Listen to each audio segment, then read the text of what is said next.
This your own boat? Yeah. Looks like a brand new boat. It is. That's why we didn't want to pull it in here. If we gave all the big slips to small boats and the big boats came in, we'd have no place to put them. And if I put you in a big slip, next time you came in, you'd go there automatically, and I couldn't have that. So we're putting you where you should be, and next time you come in, you'll know exactly where to go. I do this particularly when the boat is full of good-looking ladies. Well, you picked a perfect day for that then. Yeah, and you're all beautiful, and this makes the whole thing so much better.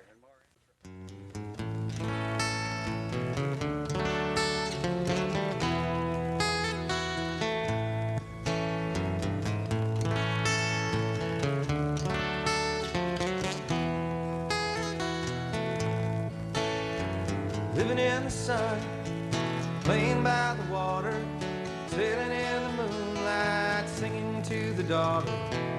She's a good friend, you know, she even knows my name. She sees me now and then, and it's a good thing just the same. Under the island sky, oh my hope, taking the evening wine. We say, hi-yo, living in paradise. We play hope under the island sky.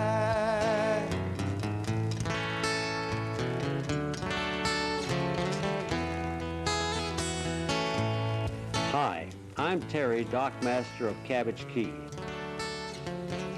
We're a small island off the coast of southwest Florida. Over the past 20 years, I've welcomed more than 2 million of you here, all arriving by boat. We accommodate 15,000 to 20,000 boats a year, ranging in size from dinghies to 140 feet. The majority of these boats are between 20 and 60 feet in length, possibly very much like your own. The most difficult part of boating is docking, and even the most experienced and professional boaters approach every docking with some degree of consternation. Over the years, I have learned that there are many ways to dock a boat. What I'm going to show you now are what I found to be the simplest and safest ways to accomplish this demanding maneuver. I call them my 20 tips. Under the island sky.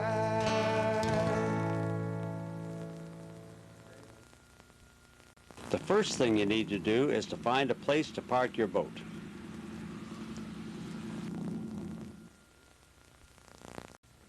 As far as being the right slip for the boat, the smaller the slip, with still giving you enough room to maneuver and tie the boat properly, is the simplest and safest way to tie the boat. You get into a wide slip and this becomes very difficult.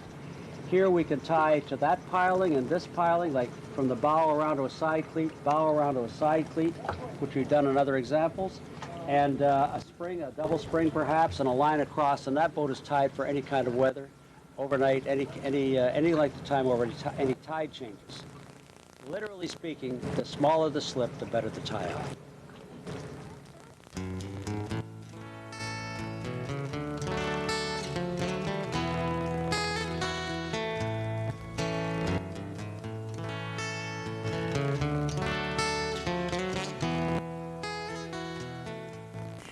This maneuver will give you control time to pick a dock on a windy day.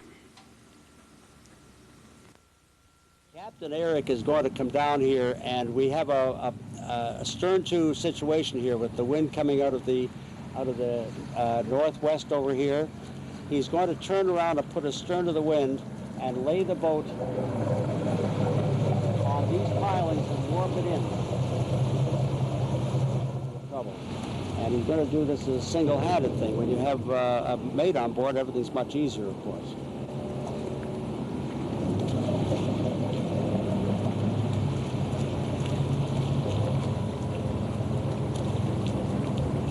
Now, Captain Eric is going to lay his stern on the piling on the east side of that slip, and if there was a heavy wind behind, you would do this just as easily as he's doing it right now. He hasn't got a mate aboard, as we mentioned, so he's going to do it all on himself. He's going to put the loop in the cleat, go around the piling and back to the cleat, and then he could very simply warp the boat in and tie it off. very simple operation, irregardless of wind. Wind is not necessarily your worst enemy. It can be of great help to you docking a boat in a slip like this. Now, let's look at another demonstration of the same technique. I'm directing Captain Eric to this dock right here, which will be, he's got his stern to the wind, he's going to put his boat in here. Now, because the wind is at his stern, we're going to take a stern line first and not a bow line. The most important thing a person should know about a boat, though, in trying to approach it, get near a dock even, is to understand that if there's any wind, you put your stern to the wind. You never back into a slip by going bow into the wind. Because as soon as you make your turn to put the stern in, the bow is going to blow away. And then you're in the same position you were. And then the panic's in, and they can't even hear you when you're asking them to do something. So that the rule has to be, you always back into the wind.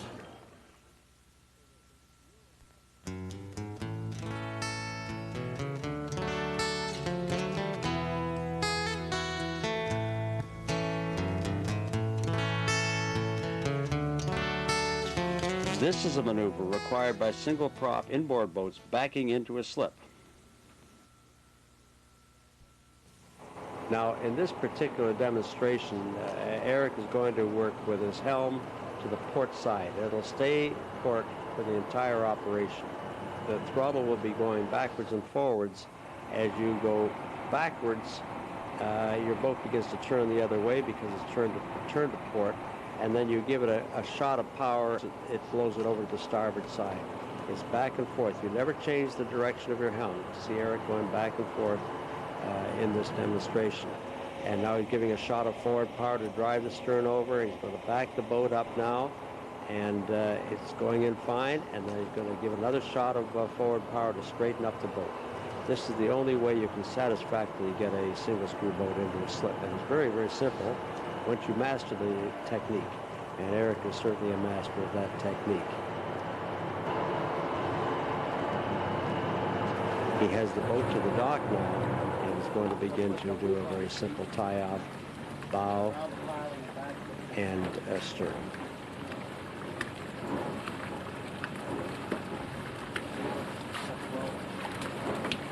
Great dock. This is a perfect example of a captain crabbing his boat into a slip against the wind. A single screw boat. It's the only way you get it in, and he did it perfectly. And another example of a tie-off with both ends on the boat. Bow cleat to forward cleat, rear cleat around the piling back to the same cleat. And a great lunchtime tie-off, you can slacken it off and put a fender in there and be good for the night even.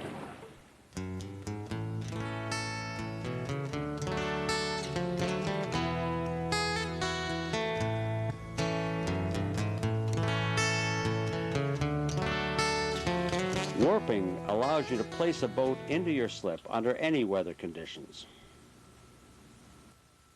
Sir, I'm going to ask you to bring your boat in here, side to the dock. We're going to back you up and anchor your middle cleat and warp you around the other side. One more foot. Just stop there for a second.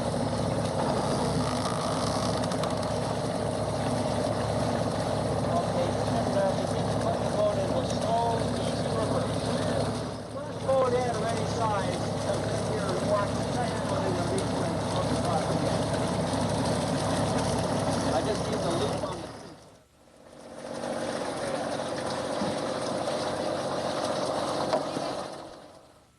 Now, let's take another look at a demonstration of the technique called warping.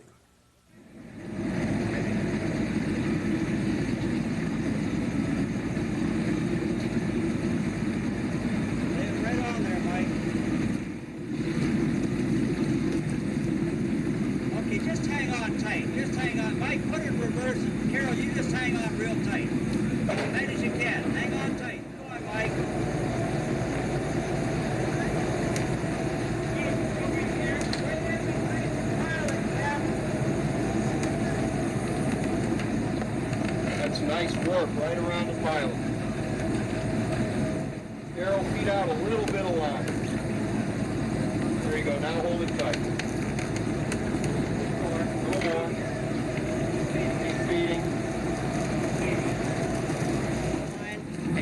get the midships line and lay it around the piling and back to the same cleat from whence it came. This is called a warp, one of the many types of warp, and it just works very well for us here. And I think anybody going to a dock for the first time, if you look for situations like this, they present themselves and all the terror is taken out of docking. It becomes very, very simple. And as we've said before, simplicity is the mother of almost all success.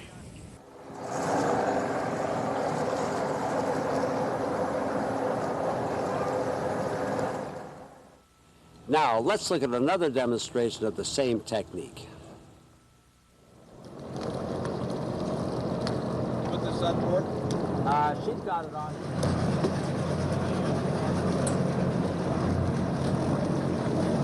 Starboard stern. We've got about 15 feet to go. Now, at this particular docking, we have a wind coming from the northeast, actually, north-northeast, and it would have blown the bow away, so we got them to lay the boat at the side of the pile of the dock here. This is one of our warp arounds, and we ease it back to the midships cleat, wrap the line on, and put it in reverse, and it swung right around side of the dock, and we took a stern line from the opposite corner back. You can do this with any size boat. I mean, we could have a 100-foot boat in here and still do this with the same tie-up with this boat for a lunchtime tie-up. In fact, if it's not horrendous weather, it would even survive overnight by slackening this off a little bit and putting a fender in. Hey, guys.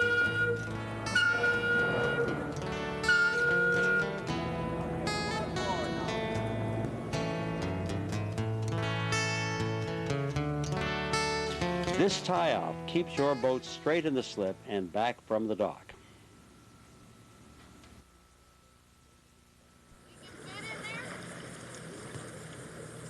Lots of room. I think we put 2 boats like that in here. Man, this is lots of room. It's much more space than we normally allow per boat. Get ready to back it up, sir. Okay, stop the boat. I'll take both these lines, and we're going to get a stern line around that piling, please.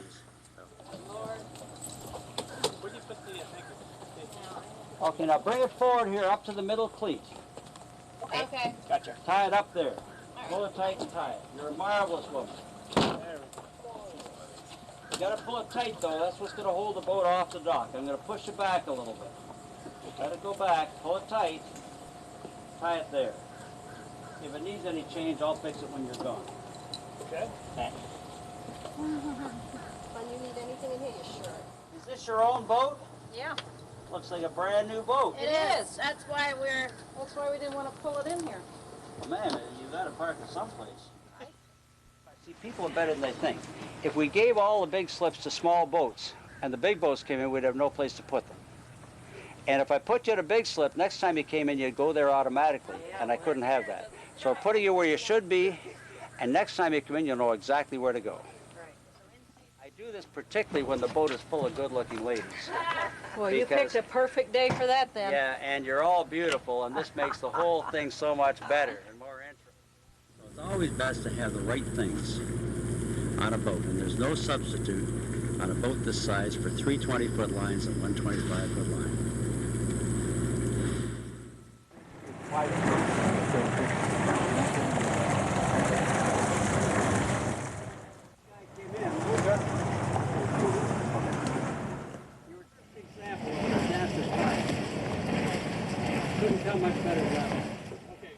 This is an example of a bow-in situation with a warp put on to straighten up the boat and avoid hitting anybody beside you. It works very comfortably with a crosswind in the bow. Now, sir, she's at that angle. I'm going to get you to take this line. Don't do a thing, man. Lay it around the piling. Quickly, do it quickly. Right around the piling and pull it tight. Go forward, ma'am. Go forward now. Hang on tight. We're going to warp the boat in so it's straight and it solves the problem. You're going to begin to straighten your wheel now. Straighten your wheel. Put it in the middle. Okay, that's good. Take it off and come straight in. Push off on this boat, sir. You're marvelous. See how good you women are? Back it off. That's what reverse is for. Okay, I'll take this. How well you came in there? Only because you told me what to do. Well, that's called warping. That's a very simple warp, and it makes life much easier.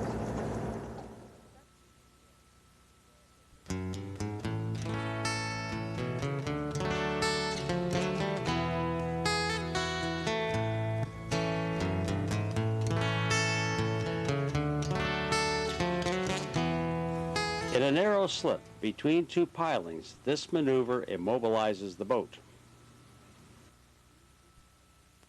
This is for boats that are exactly 8 feet wide.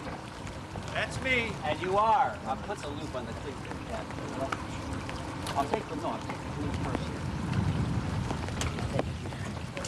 Now, you don't need any other lines, sir. This is all we need right here. Oh, usually you have me wrapped back here, sir. I know, but I'm doing a double spring at the bow, which all right. solves the problem. Whatever you say, you're the boss. Well, yeah, okay. I was going to say that the boss is standing behind you, but I don't know why all you guys get such good-looking women. I'm going to get myself a better boat. Why, thank you. There you go. Now, what we've done here, because the slip was so narrow, which is a great place to do it, particularly for lunchtime tie-off, we've gone piling, bow cleat, and piling, which means the boat can't go backwards or forwards or move this way. All it can do is sit between the two pilings, and the back moves slightly back and forth. And it's one of the great 5-second tie-offs when you get done. And one line tie-off.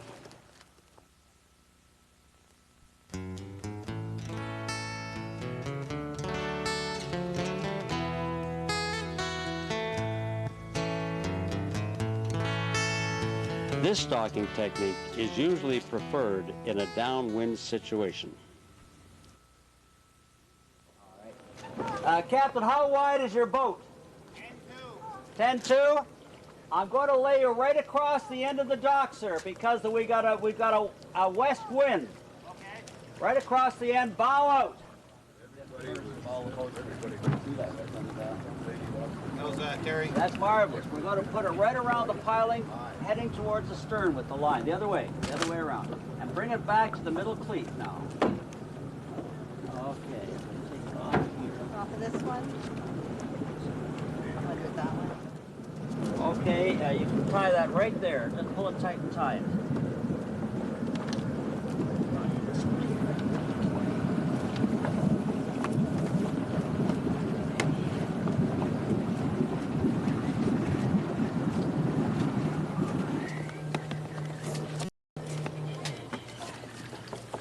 There we are. Thank you very Have a much. good lunch. Nice to have you here. What we've done here was we just had a short thing. We put a loop on the cleat. We've gone around the piling and back to the cleat, which means that the boat can't go away from the dock. And we've taken that line then back and tied it to here, which means the boat can't go forward. So it's really, in effect, tied there with enough room to drop a fender should they wish to. We've got to slack it slightly and put a fender there, and the boat could be fendered. The whole tie-off takes seconds. And people aren't falling off the boat doing unnecessary things.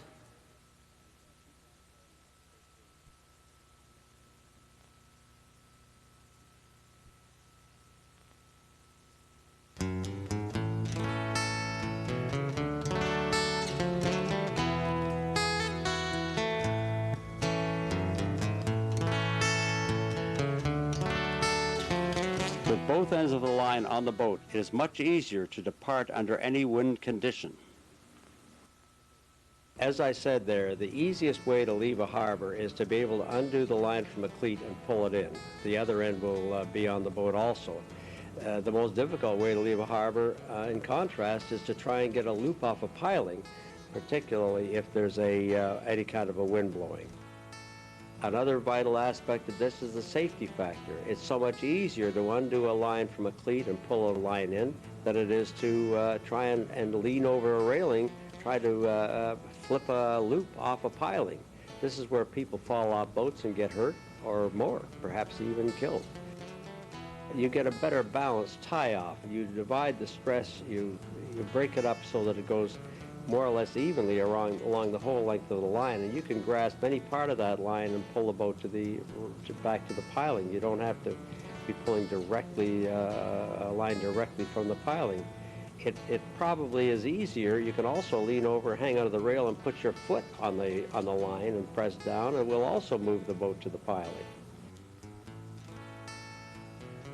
I can think of no reason whatsoever to ever put a loop on a piling, on an out piling in the water. Only on a finger dock where you will put a loop and then go to the boat, cleat it, and then come out of the hawse and go back to the piling behind you for a double spring. Only function of a loop on a piling.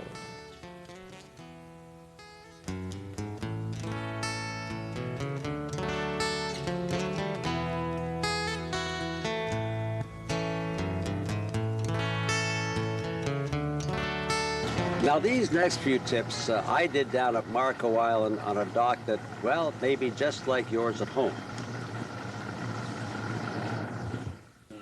The best knot to tie up a boat is a double half hitch. Over the last 20 years, I've tried many knots, and of course there are just endless varieties of knots available. I found that basically there's only 2 knots that I use, and one in particular. The first one is the double half hitch, which you've seen me use on the boats here before, and I'm going to show it to you very slowly once again, because it is the simplest and best knot I've ever found. You just lay it around the piling and lay it over the top and up through the middle. Over the top and up through the middle. The advantage of this knot is it can hold in virtually any kind of weather, and you can always get the top section out just by pushing it through, and the rest falls apart. Let me show you that once more. Once again, even though I've shown it to you many times in the course of this tape. You take the line, if it's a long line, double it. If it's a short line, don't double it. You just lay it over the top of the line itself and come up through the middle, over the top and up through the middle. And the job is done. If it was particularly heavy weather, I may put a third one on, but it would be a rare thing. I'd have to be facing 30 or 40 knot winds at night before I put a third one on.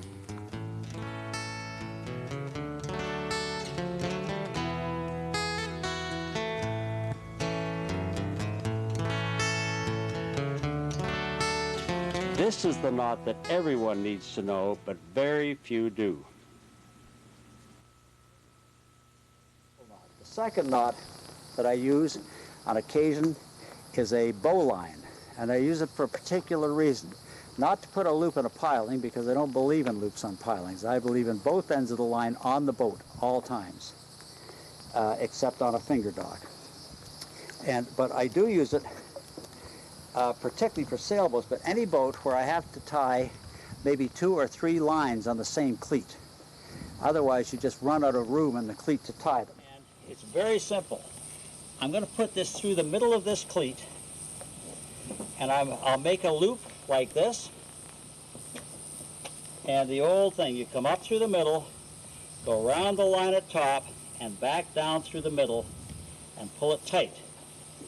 Now you have a line that cannot come undone, that you can pull a boat with it, you can lift the boat with it. And no matter how much weight you put on that line, it comes undone very simply by pulling the top part of the line aside, and the rest falls apart. And it's just a wonderful knot. Let's look at this again. Line now is a very simple line to do. It has wonderful magical qualities. How hard you pull on it, you can get it undone. You make a loop on your line after passing through the middle of the cleat. You come up through the hole, go around the line that's left, and down through the hole, pull it tight, and it is done. It can never come undone. You can tow anything with it, you can lift the boat with it, and if the line held, the knot would not undo. And yet it's always undone, no matter what the pressure's been, by pulling the top part of the knot back, and the rest of it falls apart. That's a bowline. It's a knot everybody should know how to do. There is no substitute for a big, fat fender. Let me show you the best way that I've found to put a fender on a boat. I don't like to see fenders hanging way down. I like to see them up by the rub rail, under the rub rail, tied tightly to the rail behind it here.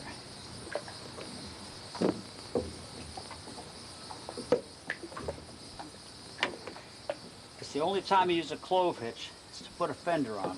And that's what they're designed for, to hang something from a horizontal spar, not to tie a boat to a piling.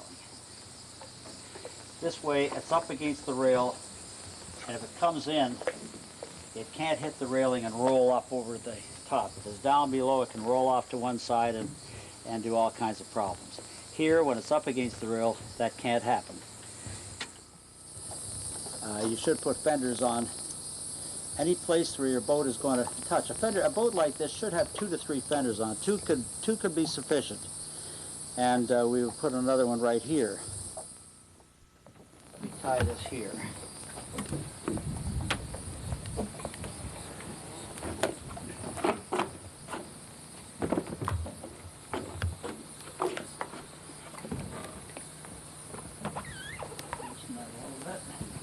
You can put it out and do 2 half hitches at the end here, and you're in great shape. A little bit of play between the knots is just fine, because you can put it just center it that little bit, and you cannot harm your boat in any way then.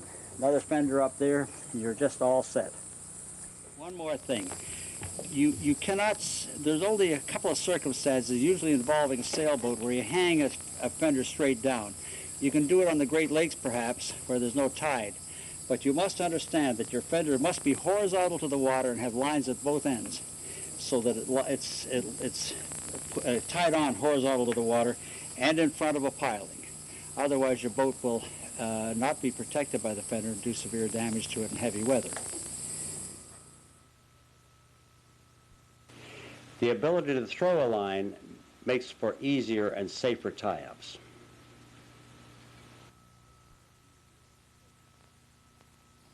What I'm going to try to do now is show you a simple way to get a line around a piling if you're inside the boat, and one that is attached to the cleat, which is where you want it to be. I have here a line attached to this cleat. I'm going to try and get it around this piling over here, which is about 10 feet or so away. And what you need to do is leave some slack on the right-hand side and just bunch it up, fold it up, coil it up, and hold on to the end. And throw it out like that, and you get it in, and you can have your cleat on, and your line is secured without ever leaving the boat. It's a very, very simple way to do it. Remember to coil it all in your right hand, and just hold on to the very end of it, and throw the coil, which gives momentum to carry it right out and around the piling, and it rarely misses if you've got a line long enough. Let me show you that once again, because this is really important to be able to get a line on a piling when you're in a boat. I'm going to leave, as I said, a length of the line at loose, free, so I can have movement in my arm, and I'm going to just coil it up roughly, hold it in a bunch here till I get right to the end, and I'm ready to go. The secret of success of this throw is that you leave about 3 feet between the loops in your right hand and the attachment to the boat, and about 3 feet between the loops in your right hand and the loose end in your left hand. And you throw the loops and your both arms out at the same time. And it ends up by uncoiling and making a perfect loop around the piling. Folks, I hope this has been useful to you. It's been fun for me, and I'll see you in a few minutes back at Cabbage Key.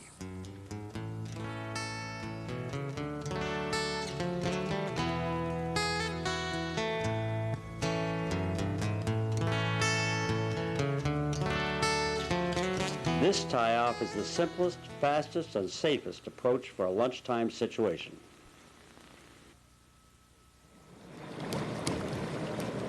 Right in the middle, quick.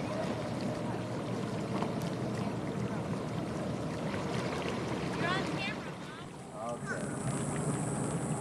Great job. You're doing a marvelous job. Oh, thanks. Here, Cap, we're going to put this cleat right on this piling here, please. Bring it up forward.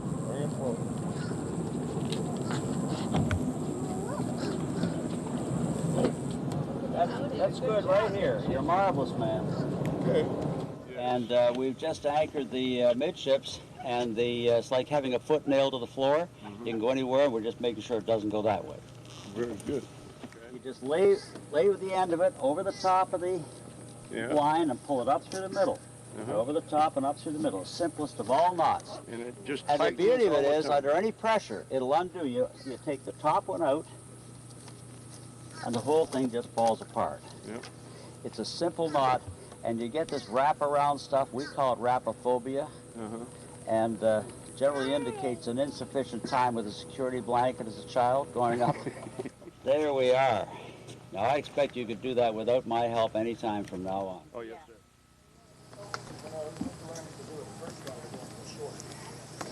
Wrapophobia.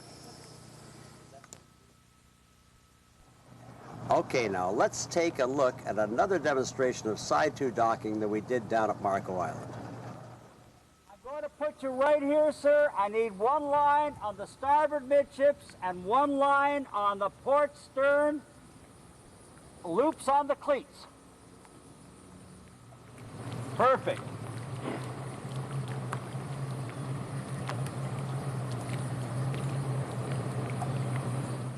Coming closer. Keep coming in. Keep coming forward. You're doing a marvelous job. Keep coming forward. Keep coming in. A little more. Down we go.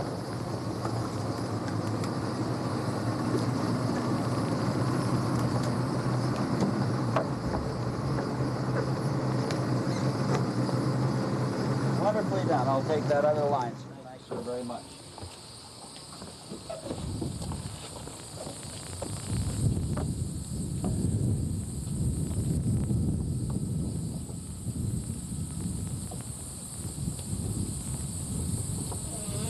There we go. Now, in this particular tie-off, if the weather is rough, we can leave a little more there and hang a fender in to protect it, and hang a fender in here, leave this a little slightly looser, and the boat can be protected at all times by fender. If it's a calm day like this, with just a bit of wind blowing, you don't have the problem. So here we have Captain Jim expertly putting the boat to the dock, and in a matter of a few seconds, it's secured. And that's how simple most tie-offs are. Let's get back to Cabbage Key.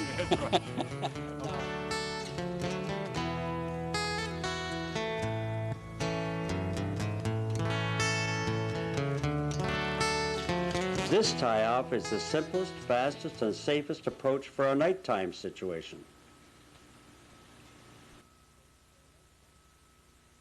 This is an example of an overnight tie-off. This boat came in last night, and we knew the wind was going to be blowing out of the northwest to north, and we tied it like here. And I have a simple bow line and a double spring back here, piling, both piling, and the boat is equally off the dock, perfect line across there, equally off the dock.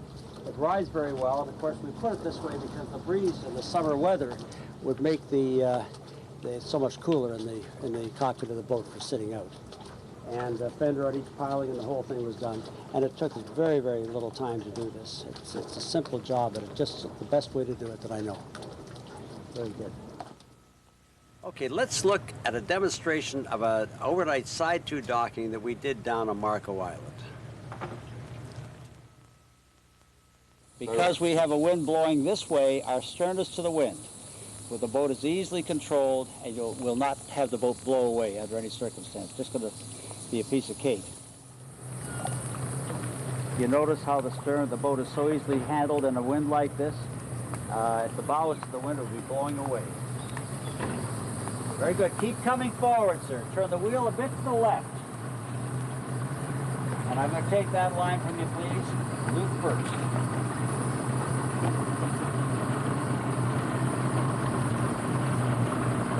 Nice and easy. Just come forward. Bring it forward. Okay, ease her forward now, please. Ease it forward.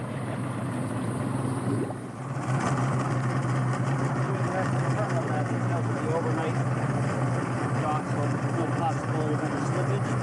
We do 2 half-inch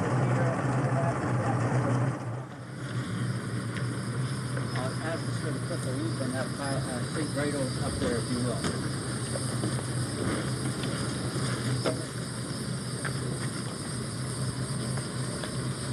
Now I have cleats on the dock here, but since they're so rarely around, I'm going to use the piling. Just so you see, you just tie it so it's a little loose, not much, a little loose. Do your normal 2 half hitches. Now, if we have a wind this way, this boat would sit that far away from the dock, equally at the bow of the stern. It would sit in a straight line. If we have a wind this way, it would hold it right on the piling. The fenders would be protecting it. The reason we're tying it this way is to hold it on 2 pilings.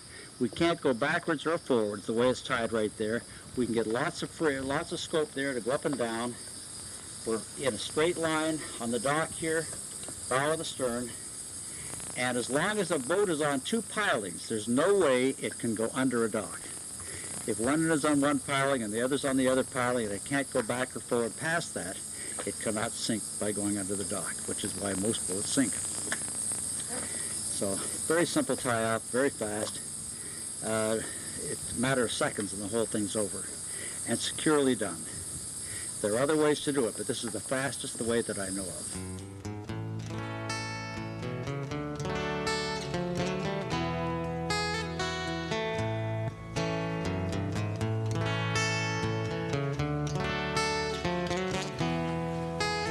This technique includes a bow-to warp in a space the length of the boat or less.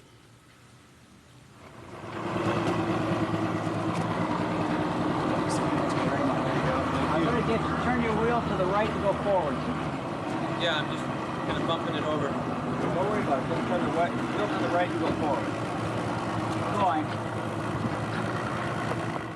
He's coming. He's coming. Okay, come on for a little more forward now. So that line, sir, comes up to this pile. Down low, and I just go right over the top, up through the middle, 1 half inch, 2 half inches, that's all done. Let's take a look at another demonstration of limited space docking that we also did down at Marco Island. And Jim, I don't think anybody does this better than you. You're a marvelous, man. I'm going to show you how you can utilize a very small place that you otherwise thought would be used only for a dinghy. Here we have a sizable boat like yours. Keep coming forward, please, Captain. We have a sizable boat like yours, and we're going to slip it into this place just so nicely and easily. A little forward, about a foot. That's good. Now, if you can just put it in forward gear, sir.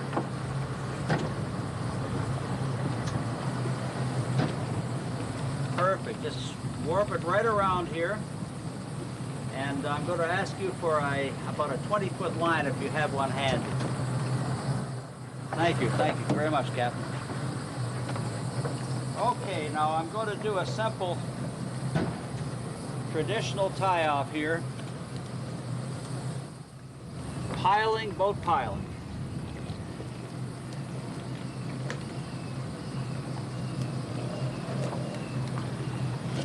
And your boat is secure for tide changes, ease of embarking and disembarking, and you're totally secure in any kind of weather. Put a fender in there, you can ride out a storm. Thank you very much, Captain. Nice to have you here.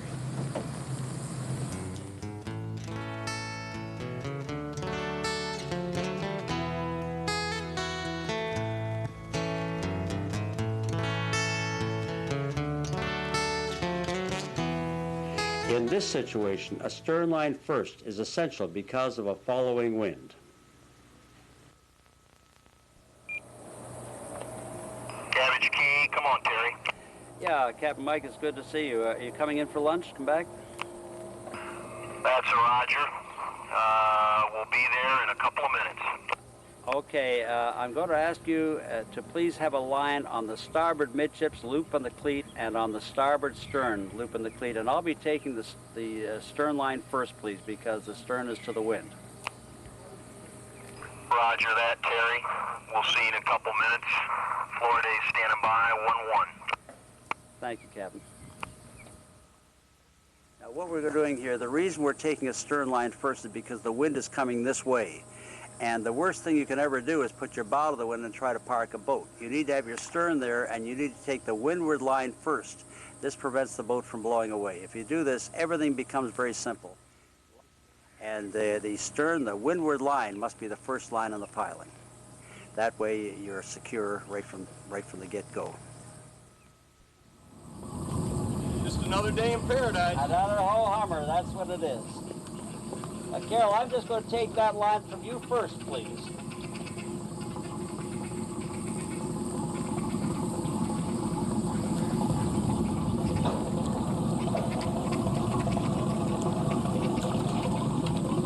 Bring it in, Mike.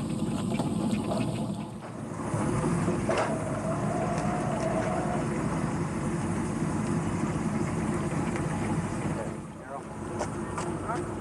Take this line back to here.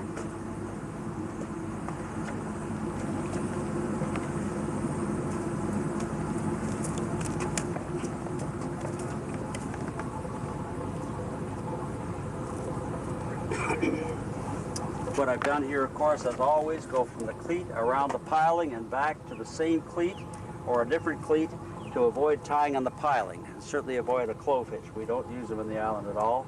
And if you have to go around a piling, of course, as we discussed before, use 2 half hitches. Okay, let me have your hand, Carol. Good to see you, dear. Welcome back to the island. Thank you. You got the kids with you today? Oh yeah, here comes.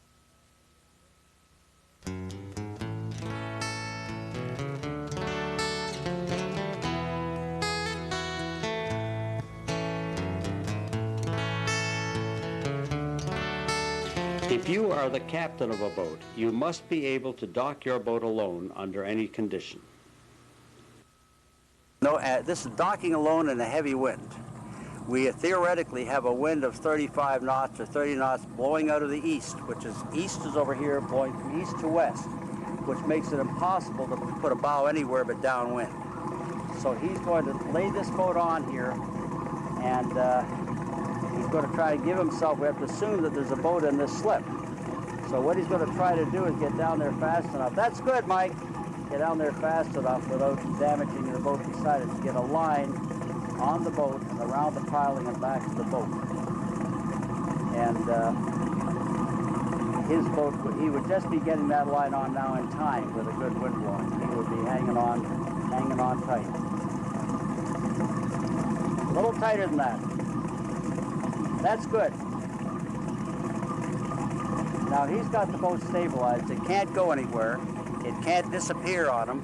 It's tied with the stern of the wind, which means that it can sit out there and fine. He's going to go up to the bridge and put the boat in forward gear and just spin the boat right around, and the bow will come up to the dock.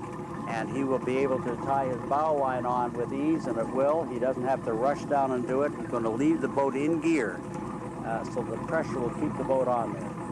This is so much better than trying to put your bow into a heavy wind where it simply will not, you can't handle the boat. All of these upwind slips would have been filled, and that's why we're using the last slip of the open. In a heavy wind, that is the most difficult place to put a boat at a side to dock. He's got the boat to the dock there now, and he's going to take one line on and put it right on the cleat to the piling and back to the boat. Just go around and tie the other end on the next cleat, Mike. Okay. What he's going to do is put a line from the bow cleat around the outside of the piling and on the midships cleat, which is a restraining line. And this allows him to move the boat and adjust it whichever way he can. He can move the boat backwards or forwards, but he's still held onto the dock comfortably. The fact is, you need to anchor one part of a boat around a piling, anchor that end, and begin to use your power to lever the boat one place or another. And that's as simple as it is. Like everything else, done properly, it's very, very simple. Well done. Thank you. I've done that so many times.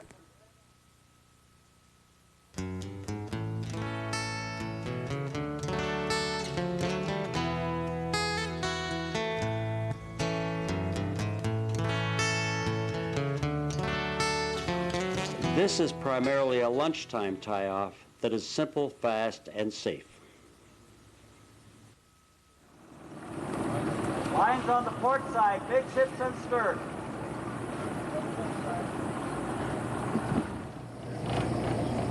And what I'm going to do is put this on here.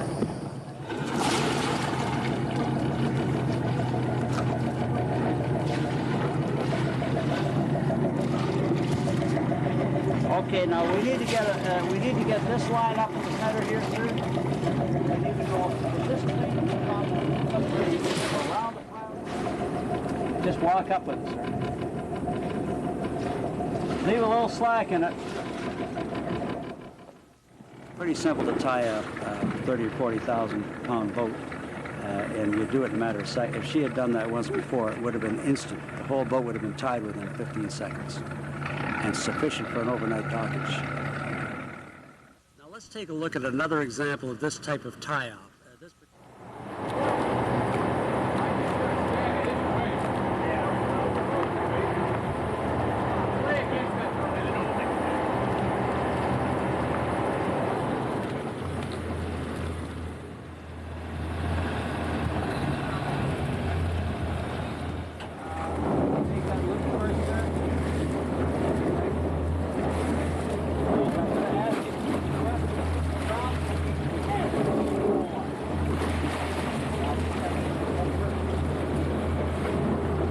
Okay, use it back, Cap.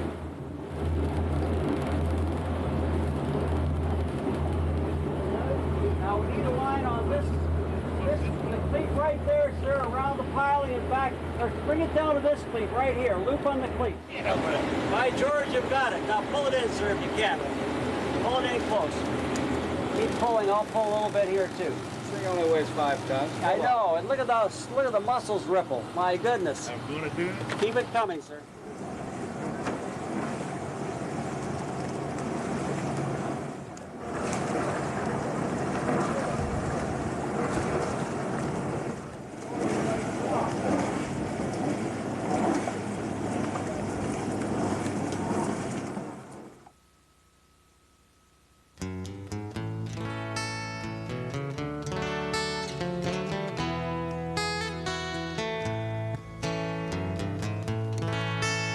This is an innovation to a standard docking that allows exit and dinghy use.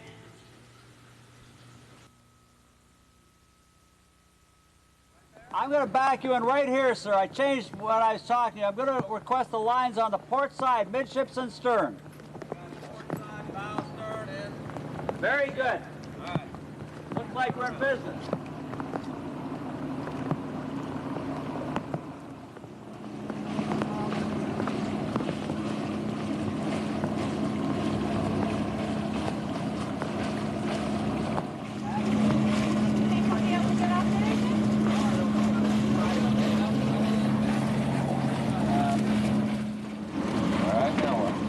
Right there, and then we're going to get around this end again, sir. Around the back end. I want you to pull it tight and tie it on the piling, please. That works. That's good. Perfect. Real tight. Tie it there.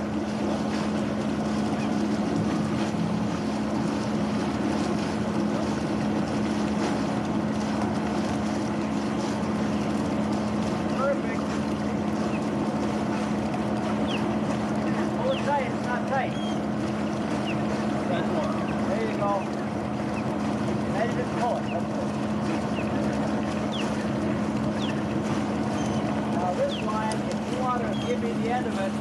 I'll skip it around here and give it back.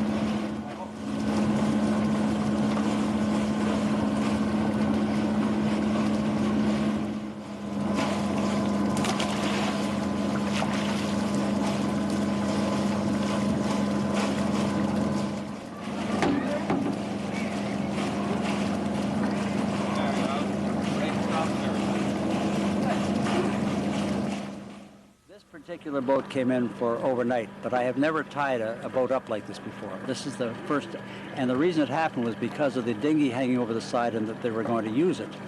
And how do I get the boat so they could get off and have the dinghy accessible. And I saw this cleat up here, so I went from the piling to the cleat to the piling, and then from cleat to cleat at the side, which holds the boat at a restraining line.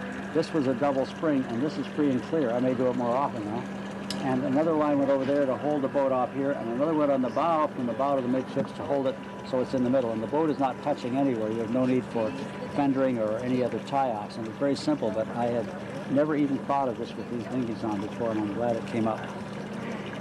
It just goes to show you never stop learning, ever.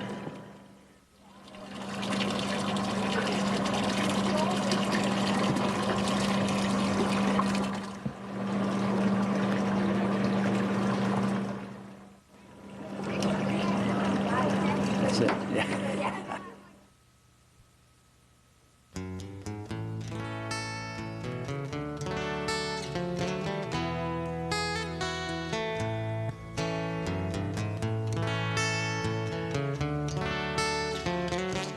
Departures can be as difficult as arriving, so care and procedure must be observed.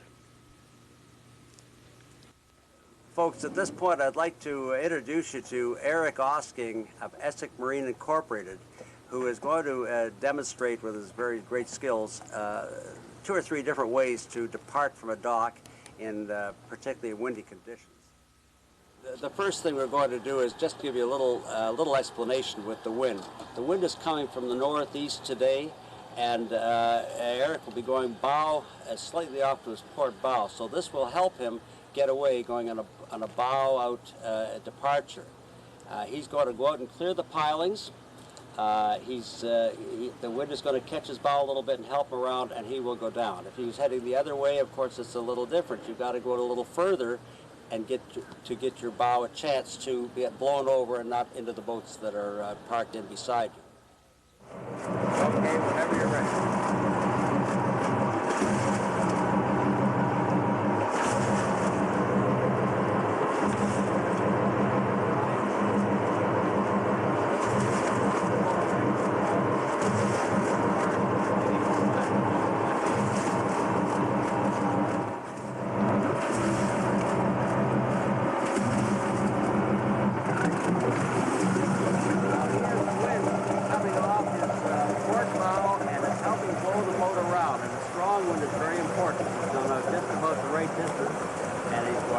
Down the channel without coming close to it.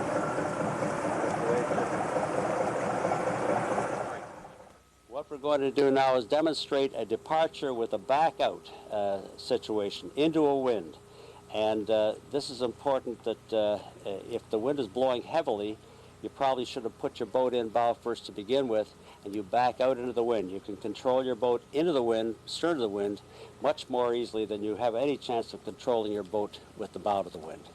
So he's going to back out, and he's going to go out a little further so that he can have enough power to get the bow up side beam to the wind before he gets blown into anything. And he'll demonstrate this now. We'll untie the boat.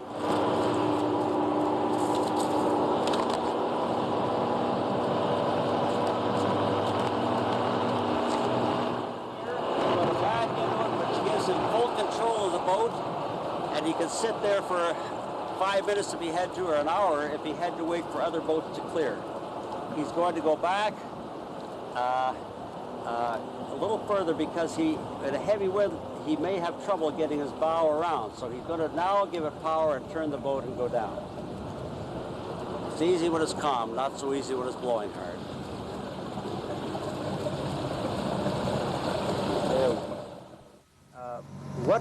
What Captain Eric is going to do now is demonstrate how to get away from a dock with the wind pressing you on the dock. And there's only one way to do it properly, and this is it. He's going to first of all start his engines up, then take his lines off again, and then he's going to turn his helm to the port and give it a shot of power to blow the stern out. And then he can back out to open water. There's no other way to get up a dock with a wind pitting you on to it. Do you want to start that, Eric?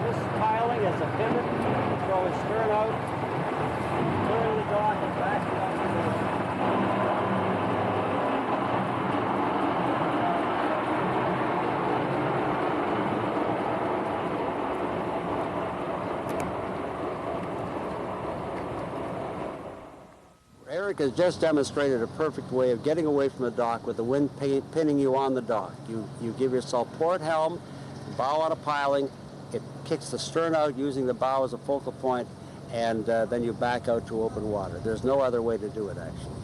It's the only way. Right. Amazing, amazing.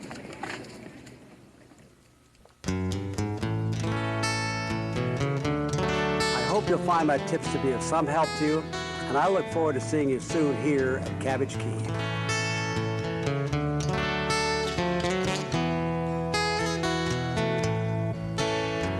Living in the sun, playing by the water, sailing in the moonlight, singing to the daughter.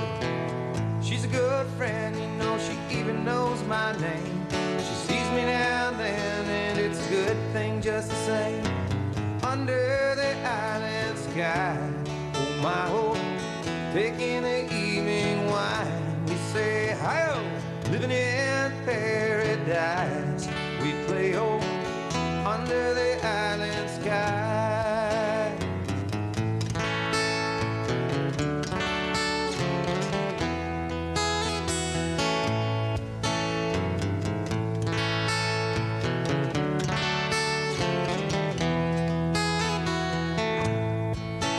That old lady just keeps laughing, that old man is still to blame.